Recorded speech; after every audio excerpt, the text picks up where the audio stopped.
chromatography is used to separate components of something like ink. As you have several types of chromatography. You have the one we use in the lab.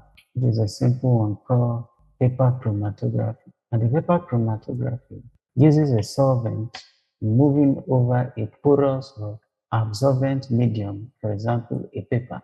You have a special type of paper called the chromatography paper, and we use it for chromatography to separate a mixture of solutes. There are many types of chromatographic procedure.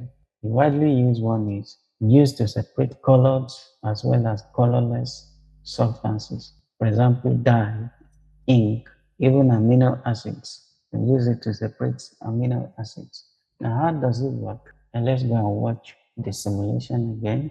So, okay, so here is the chromatography paper. Why this container here represents the chromatographic tank.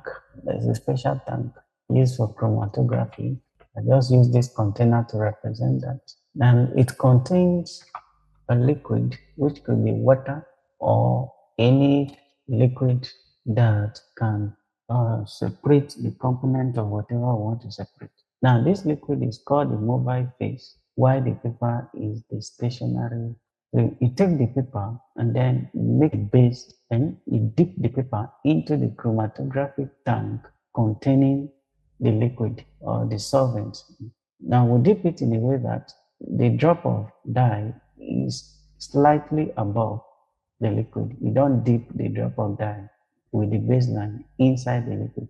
It has to be above, slightly above. You look at it, and you have to cover the chromatographic tank to prevent evaporation of the solvent. Then, as you dip it, of course, the liquid, the solvent, will move up the paper through capillarity.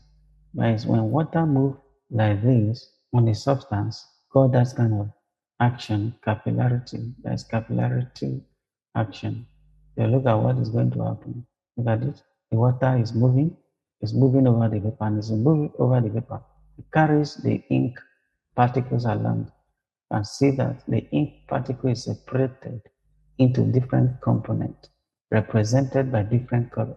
So this method of separation is called chromatography. Now, this thing I'm moving, the ink is made up of different components having different rate of movement. So because of their different rate of movement, as the mobile phase moves over the paper, it carries this component along.